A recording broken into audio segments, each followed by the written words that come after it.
Hi, thanks for tuning in to our Practical Nerds weekly podcast. I'm Shub, and together with my partner and co host Patrick, we normally invest in founders in design, construction, renovation, and logistics technology. Many of our friends in the ecosystem wanted us to start a podcast on the built world, and in return, we decided to honor their request with a show about nothing at all. Hey, Patrick. Good to see you, I guess. Good to see you again on another episode. I feel like this one's not going to be an episode about nothing at all. Feels like it's going to be a special episode.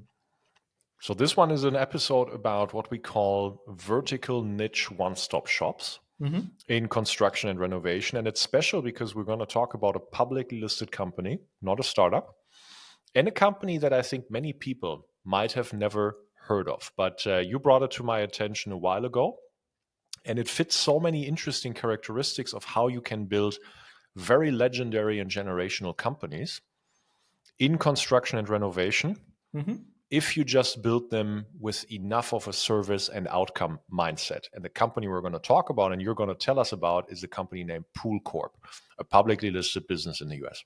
Yeah. Now, some of us, our viewers and listeners, are probably listening to this and thinking, PoolCorp, what is that? Never heard of this company. I must admit, I was in that boat. So I came to hear of this company almost exactly a year ago. And I remember for the next few weeks feeling so excited about this company, right? Everyone I used to meet, obviously, including you, our colleagues, a few founders, I used to tell about the company.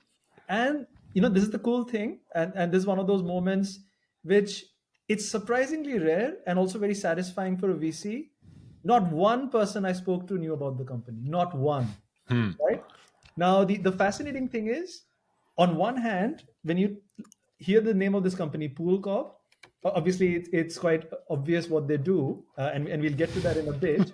So you're probably thinking, what's the big deal? It's a company doing something with pools, right? Sounds as niche as it gets.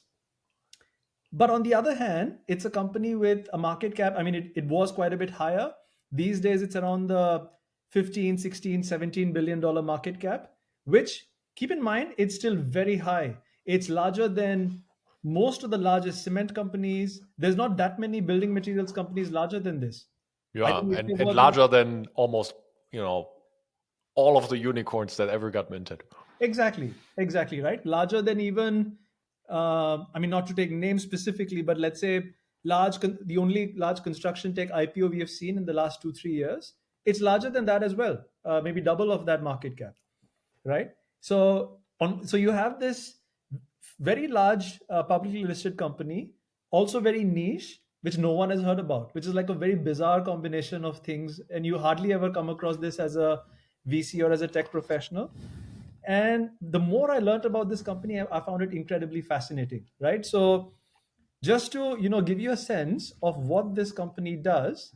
By the way, we're going to do something we have never done before on Practical Nerds. So to give you a sense of what this firm does, right? So this is what, let's say, a pool might look like. And you might be thinking, sure, what's the big deal with that? What PoolCorp would do is they would supply all the chemicals and the treatment units going into for the pool.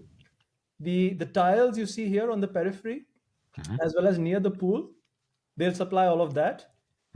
Believe it or not, they'll also help you supply products for all the landscaping and the garden and the lawn and the stuff around that. So, in other words, what they've actually conceptualized themselves as is not purely a product company, but visualizing, hey, my end customer. I mean, they don't supply direct to customer; they supply through a network of businesses, contractors, retailers, etc. But the end use case is a product of delight, and you have an anticipatory element to getting a pool. But the full pool experience, if I may coin that term, you don't get it without the lawn, the tiling, the pumps, the filters, etc. Right? So Right. they've kind of leaned into the full experience to offer the whole thing. Now, Just without to be clear, they also build the pool. Is that correct? through the contractors, so they don't Right. supply the contractors. So, or to phrase it differently, the way they operate is they kind of have a monopoly. They won't say that, but I think it's implied with the market share that they have that it's a monopolistic business, helped by the fact that it's the name is synonymous with pools. So they have these partner contractors. So if, for example, you want, even some maintenance done or some repairs done, these contractors will all typically have a relationship with PoolCorp directly, right? And that's what they'll supply. The really incredible thing, and maybe I'll share a slide again here just to You elaborate. really came very prepared, unprepared. I know, right? I know. So this is a real change up here, and I guess maybe give away of how excited So I am. keep in mind while you talk us through the slides, some people only listen on audio. I see. So I'll maybe walk you through what I'm showing here. So the unique aspect of this business, right? So just let's soak this in, and for our audio listeners, I'll elaborate what I'm trying to articulate here.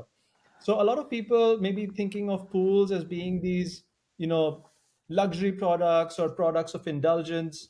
You build these pools one time and then you're done, and that's it. And maybe it's also more niche than you think. Most people think of pools as being a small market, but for anyone who has actually, had a pool or has considered having a pool, you probably know that that is the least of what goes into a pool. You need to constantly maintain it.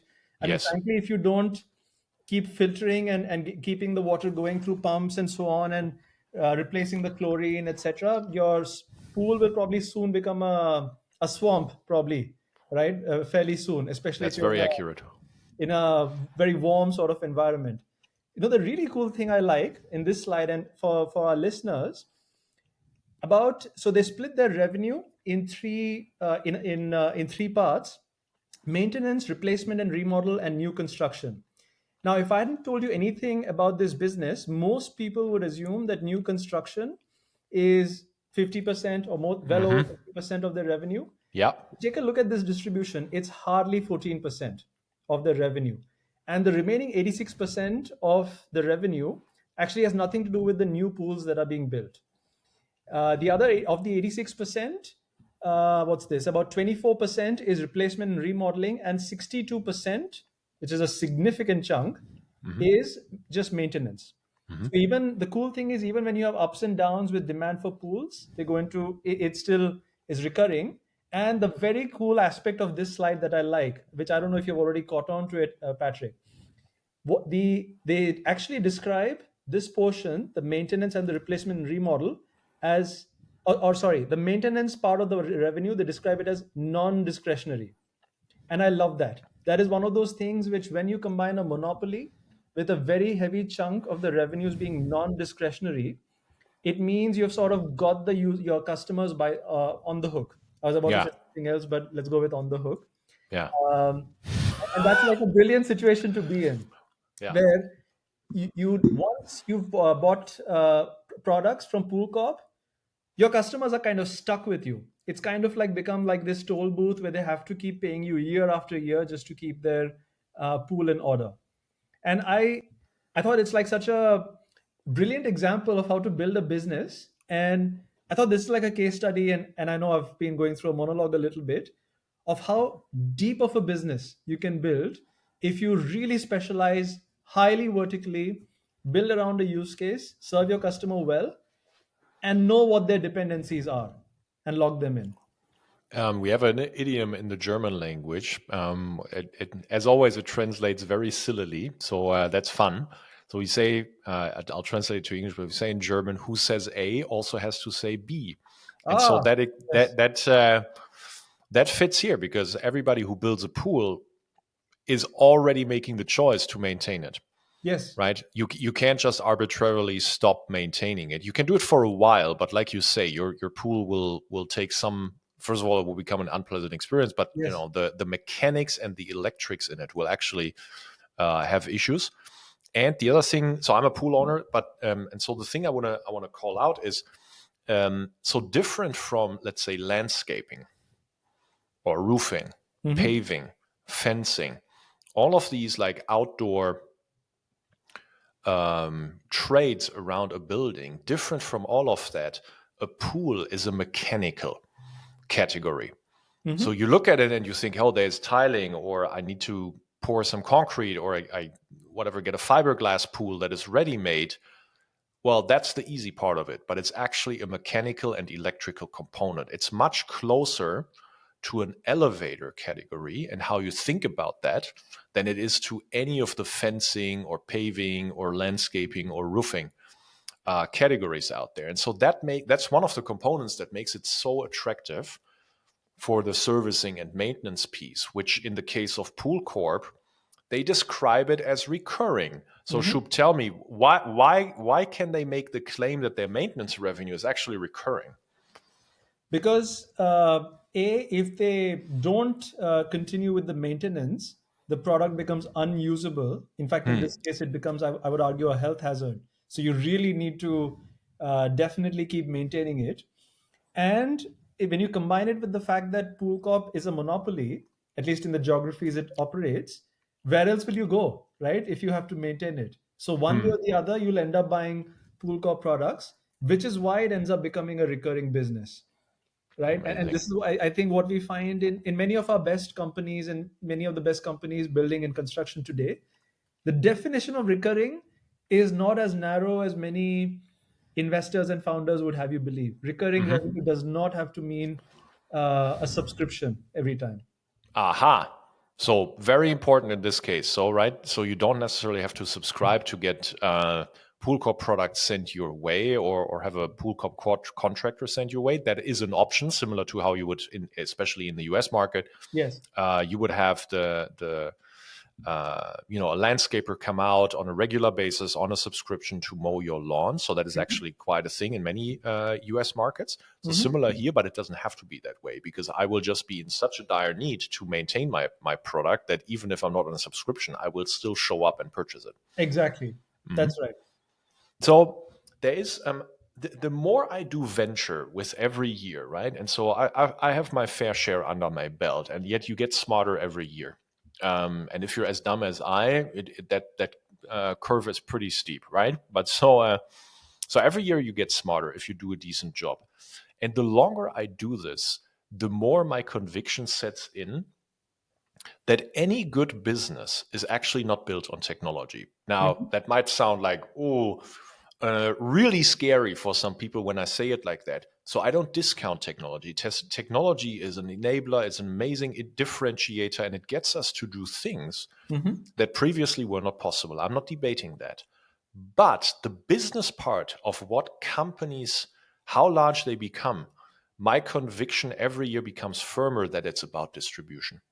Yes. Every good business actually has amazing market access.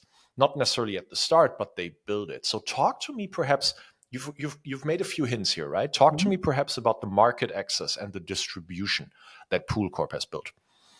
So the interesting thing is, as I mentioned before, even though one may assume that a category like this of pool products would lend itself very well to D2C or direct to consumer, the Hmm. way they've gone about doing it is just sort of planting their products everywhere. So like retailers, contractors, all sorts of online stores, etc. And the interesting thing, I was actually reading some commentary around why perhaps PoolCorp does this, is, and it's unique insight because, so on one hand, if you take the market share of PoolCorp, it's greater than the market share of the next 50 competitors combined. So I think that's pretty much like how you define a monopoly. But if you get too close to consumers and every product is branded PoolCorp, that's when it becomes obvious that it's a monopoly. So it's one way of, I guess, staying away from unfair legal rulings or regulatory rulings against you, who may deem you to be a monopoly, break you up, or force divestments, things of that sort. I actually find, in my mind, it reminded me a little bit more of, you know how there's this stuff out there where people talk of how Procter and Gamble, Unilever, Nestle have this insane coverage, like Hmm. without even realizing you're probably consuming Oh five yeah. or ten products from any one or all of these companies every single day. Yeah. I think PoolCorp, weirdly enough, has some sort of a coverage of that because what I found is a lot of their products Actually, don't say PoolCorp. It's just some random generic looking Oh, brand. And interesting. perhaps even for your pool, you might be using some PoolCorp products without even realizing it. So I think it's another cool way of kind of staying under the radar, creating this illusion of choice. And this illusion of choice makes you sort of omnipresent across channels, and keeps you away Interesting. from people perceiving you as competitors and stuff like that. So, okay, so this episode is so rich. We could, I mean, we can take this now into so many different directions. Um, Two directions I want to go in, perhaps sequentially. So one, I want to talk to you about the value of niches, Hmm. and two, I want to talk to you about. I loved how you phrase it, the illusion of choice. Hmm. And for example, within construction materials, Yes. construction trade categories, how founders can recreate that distribution advantage. Hmm. That's the two directions I want to take us in. Okay. Feel free to take us in another one. Otherwise, I'll perhaps go into the niche Okay. question. So, oftentimes we get confronted by conventional herd heuristics from generic venture investors. I want a huge market, Yeah. um, and don't be too narrow. I don't. The market looks too small, Hmm. etc. Everything that I have learned of doing B2B is when a founder thinks they are too narrow, they're actually still not narrow enough Yeah. in the early years. The best thing you can do in B2B for your company in its first years is to be exceptionally narrow and granular on geography, on category, on product, and on ideal customer profile. And if you feel like you're too narrow, you're very likely not even narrow enough for the first years to find that very repeatable wedge and earn track record. Yeah. From that track record, then earn distribution advantages, Hmm. right? And so PoolCorp is a fantastic example of that. It's a company that, of course, is not a startup for many, many years. Um, and it's operating according to their own assessment in about a 10 to 12 billion dollar serviceable market, Hmm. mm, which is, it's a decent venture market size. It's not Yeah. necessarily the one where you build a 100 billion outcome, but Yes. as you can see, if you earn the market share, you can build a decacorn plus Yes. uh, type company, and so I think this is a very good reminder for founders that going extremely narrow and not being afraid of a deep niche in B2B Hmm. in almost all of the cases in the early years is the right approach. What Yeah. would you say to someone that makes that statement? I would say I would fully agree. I think what is perhaps uh, understated or underappreciated. Look, if all else were held equal, what's that Latin term? Ceteris paribus? Is that what that means? Yeah, Yes. ceteris paribus. Obviously, everyone would like a larger market, so no denying that. I think the nuance is in the fact that there are certain categories or use cases where if you do a good job, either with the service quality or with distribution, maybe even product quality, depending on the state of the market, you could have the ability to build a monopoly or at least a disproportionately large market share. Now, the thing is, what is perhaps, again, one of these things we have, I guess, inherited from early tech successes backed by venture capitals. I think the assumption is every market is a winner take all market. Every market is about to become a, get That is quickly so wrong in B2B. converted to just one or two winners. And the truth is, at least in the given the current state of infrastructure, technology, the business processes we are in, with most B2B industries, and certainly true in construction, the current state of affairs just don't support that level of consolidation anytime soon. Yeah. Could that happen, say, 30 years from now? Maybe, but certainly not anytime soon. So, what you always need to sort of factor in is, along with the TAM, what is like an attainable market share, if you will. And I think sometimes the more attractive path is aim for a narrower niche, which is also still venture backable or venture supportable, where you have a credible path to a large market share. Because I think a That's large exactly market right. share implies large market share, the beauty of large market share is it implies pricing power. It implies your ability to really hold customers hostage, and I mean that in a very good way, not literally, of course. Just That's as how I take it. so, to the extent where PoolCorp now is clearly able to say that 62% of their revenue is non-discretionary and recurring, Yeah. right? For a business selling products, pool products, to be able to say that I think says a whole lot, right?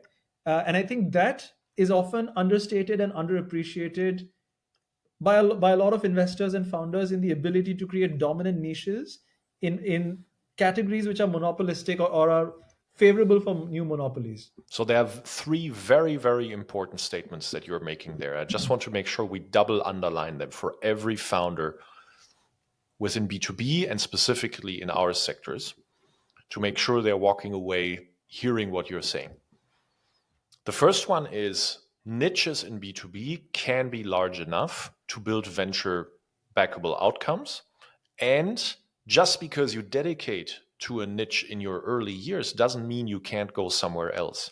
Mm-hmm. All it means is that you dominate that niche. So that's the Yes. first thing.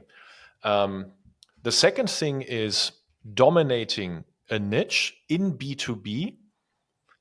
We actually see 50, 70% market shares all the time by legacy players. So, for example, legacy ERP softwares within construction that dedicate to pavement contractors Yes.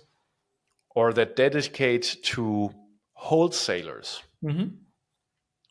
That's the level of niche granularity that you will find in every B2B market in the world. And within those softwares, ERP software for these niches that I just mentioned, in every one of them, you will find someone with 70% market share today. Yeah.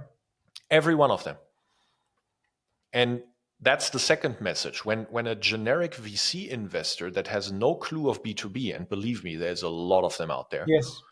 tells you, oh, your market is not big enough, it's because they typically calculate with maximum, let's say 5 to 10% market share in an optimistic scenario. And when actually someone on that investor's investment team goes to their investment committee and says, hey, actually, I think we should calculate with 70%, he would be or she would be laughed out of the room.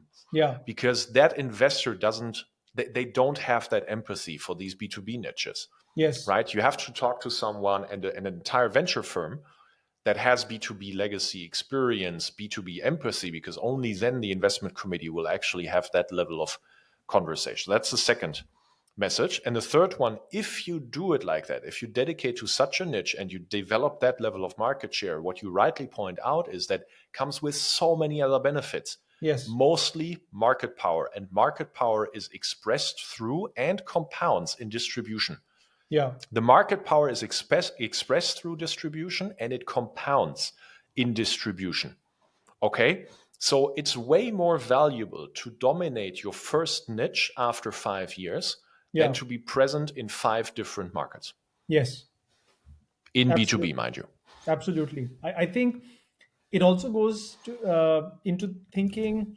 It's a very different kind of thinking, which and the reason why I really like this company is, I mean, we obviously have companies which are very similar in this sort of mindset, like really dominating, not monopolistic per se, or at least not as of now, but very service oriented, very have a very deep repeat sort of behavior with their customers. Um, it leads one to also realize that uh, what we talk about growth and what growth entails and what it means for the future, it changes, in my opinion at least, the perspective of how you think of growth. As in, if growth is happening in a way which is not really either increasing your pricing power, increasing the extent to which customers are sort of locked to the business like a toll booth sort of relationship, it's probably not that effective in the long run. I fully agree. I think sometimes I feel like the first principles Mm-hmm. of why certain characteristics of business are attractive to invest in get forgotten over time. So Mm-hmm. my favorite example are sorry, I'll take a quick detour here and then come Sure. back to the point you're making. So my favorite example of what I've just said is cohorts. So for everybody who has never heard this term, cohort is a venture reference to a specific analysis that shows how customers that you onboarded in a specific month, or the group or the cohort of customers that you onboarded in a specific month, how much they purchase from you over the subsequent months. And so this is, quite important in software as a service models. It's relatively important in marketplace models, and it can be indicative for other models as well. Yes. And so typically what you would see, just so you can visualize it, such a cohort chart would have on the vertical, it would show the months in which you onboarded the specific cohorts of new customers. And on the horizontal, you would see the months that follow the onboarding month. And in the middle of the table, you would see a percentage or a dollar value compared to the original month. So the first month would always be 100%. And then after that, you see whether that particular cohort in a marketplace, for example, in the next month, they would purchase 80% compared to the first month, 60% to the first month. Or if you're great, they would purchase 120%, 140% compared to the first month. So that's what it looks like. Now, it's almost a mantra for many investors where they go to a marketplace or where they go to a SaaS company and say, hey, I want to see your cohorts. Yeah. But ask an investor why they want to see the cohorts.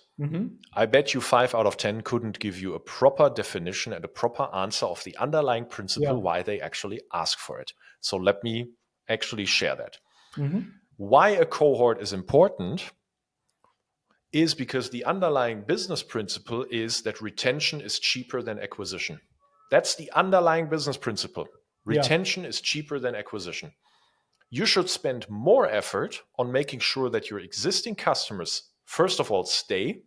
That's 100% dollar retention, and ideally expand, because you get to know them better, you have a track record, you have trust.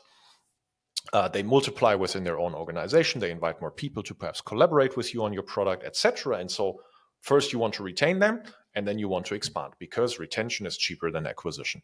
That means, and now I come back to your point, if you express that as a dollar item, that means that the next dollar you acquire if your cohort is great, the next dollar that you acquire actually has a higher monetary value than the previous dollar, because you spent less money acquiring it, because retention is cheaper than acquisition. That's why people ask for cohorts. And 5 out of 10 people could not even explain this to you, because all they heard as their herd heuristics is show me the cohorts.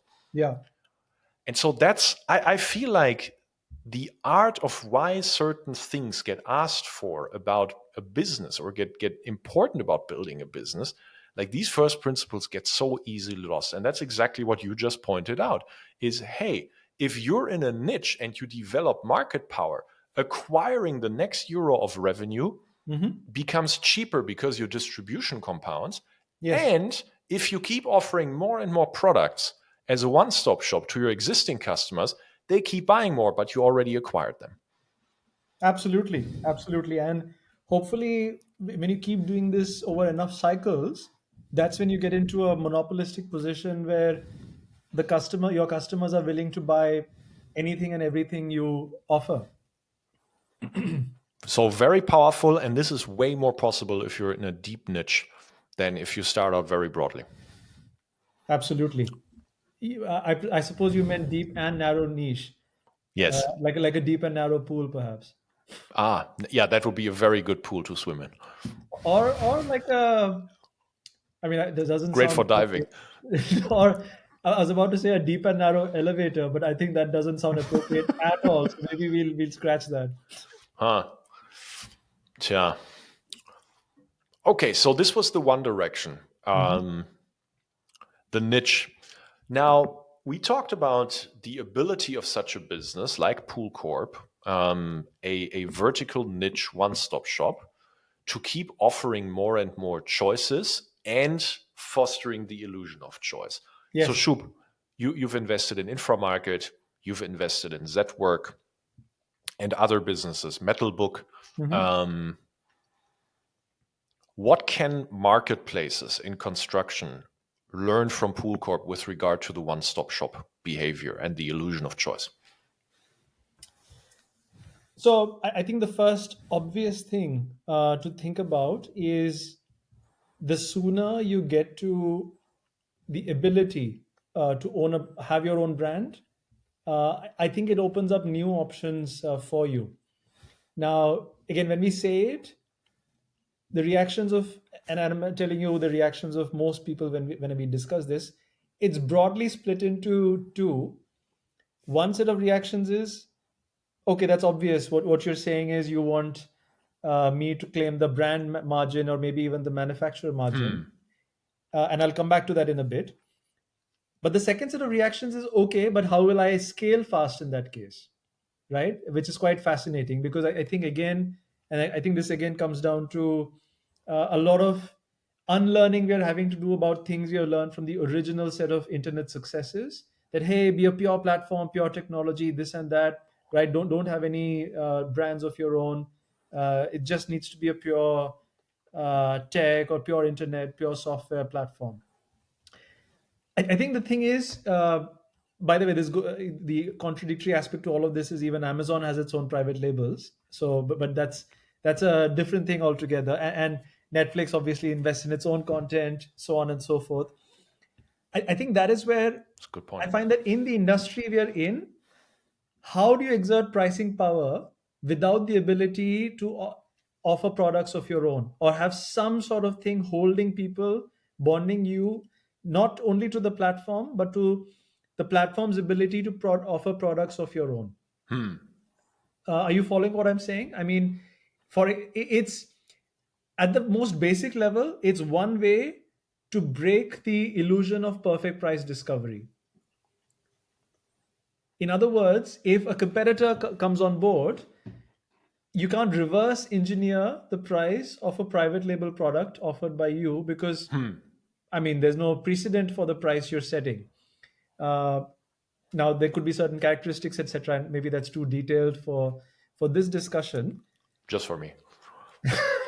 For you,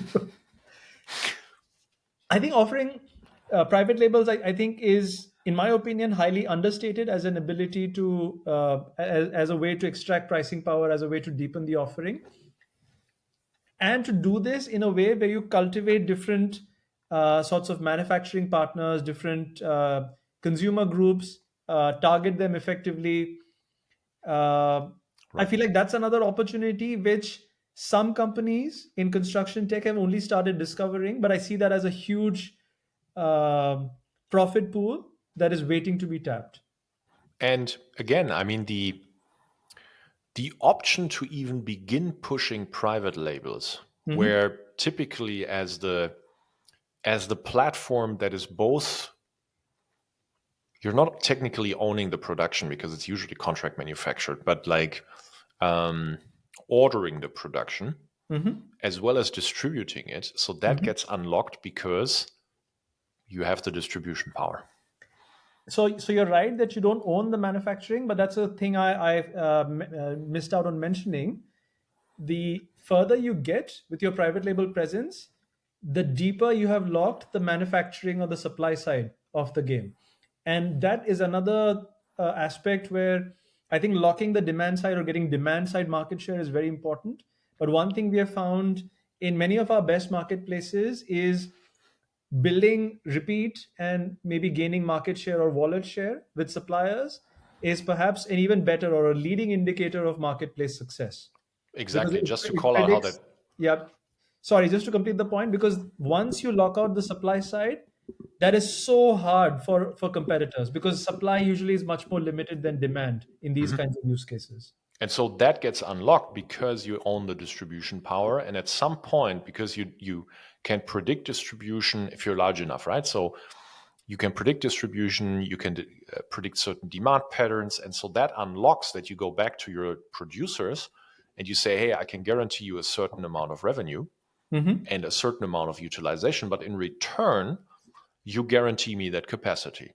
And at Hmm. some point, you get to 100%. You guarantee Yes, them 100% of revenue, 100% of exactly. capacity, and they guarantee to you and Yeah. commit to you 100% Yes. capacity. This is what happens.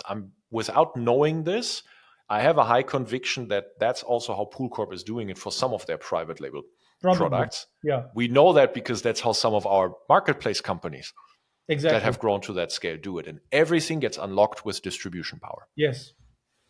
Correct. Right. And I think we have referenced elevators a few times in this conversation. When I was talking to you about PoolCorp, I was fascinated by how, I mean, on one hand, we're comparing pools and the other elevators, and people are probably thinking, what the hell are you guys talking about? They're completely different. But it's fascinating, how similar the characteristics of these two use cases are. And I think Yeah. we were even, of course, doing this brainstorming exercise of what other use cases may have similar features.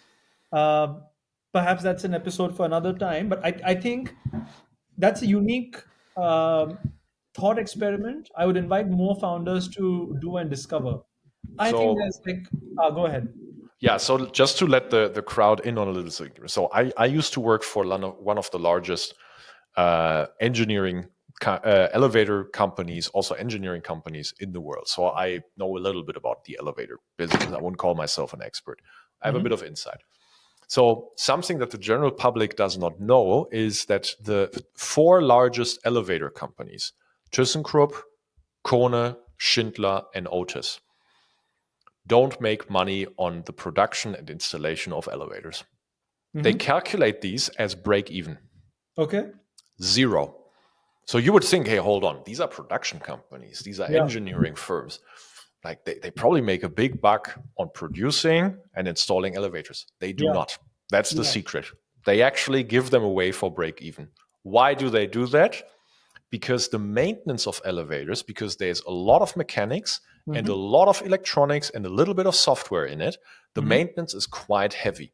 In Hmm. order to keep an elevator uptime, you will actually have to put it under regular maintenance and also to give obviously an uptime guarantee to the building owner because otherwise the elevator is pretty useless, Yeah. right? Um, and the higher the building, the truer this becomes. So Yeah. that's why when you purchase an elevator net new or you replace one in an existing building, it will always come with typically 3 years, can be 2 years, can be 4 years, but like 3 years is the average of a maintenance Hmm. commitment. And the margin is exceptional on the Yeah. maintenance Hmm. commitment.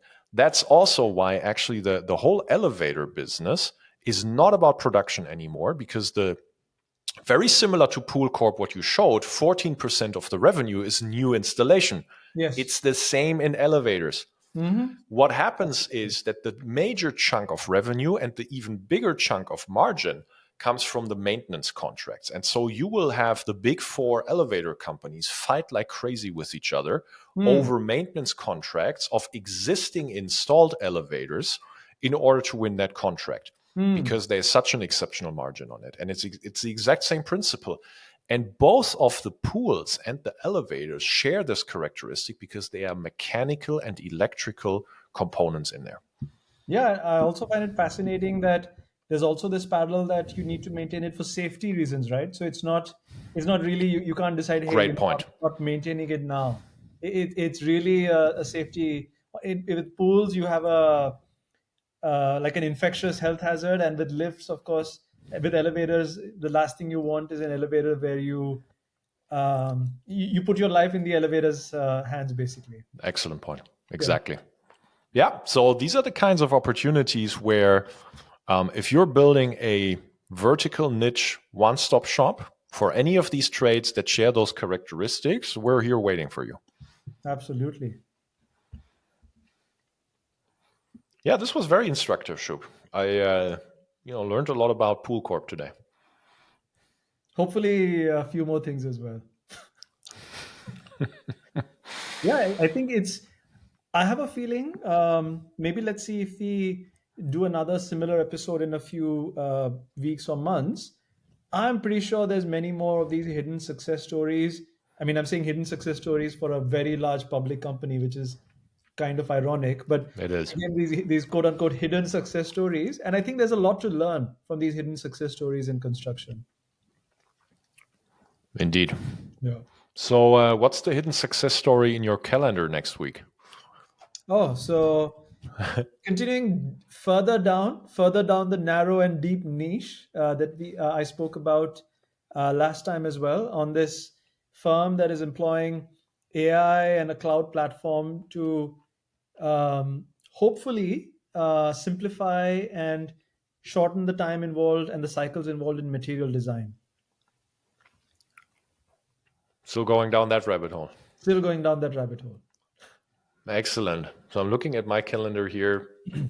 I'm speaking to a board member of a super large and successful architecture engineering firm, hoping to learn a lot from, and this engineering firm has invested a lot into in-house technology, adopting new technology. And for Mhm. many of our avid listeners, they know that the architecture, engineering, design, and 3D and BIM software stack is one that we have invested a lot in, Mhm. money, but also time and partnerships. And so it's one where, with partnerships of Snaptrude, Speckle, Rayon, Calctree, and perhaps one or two awesome ones that we can't just publish just yet, but that are in the Yeah. making. It's very near and dear, but it's also something where we feel like we have very unfair expertise. And yet, whenever I get to speak someone of that stature, I know I'll walk away much smarter. So I'm looking forward to talking to that board member. Very nice. Excellent. Well, look, what is also very nice, I hope, is going to be your weekend. Oh, my weekend will be splendid, I'm sure. Oh, splendid, even. Oh, okay. Wow. Is splendid British English? I suppose. I have no idea. Okay. Um, Well, I'll let counter that and say my weekend is going to be awesome. Awesome. Yeah. Okay. Would that be the more American version of splendid? I guess. Nice.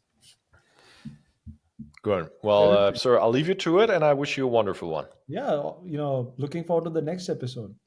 See you then. See ya.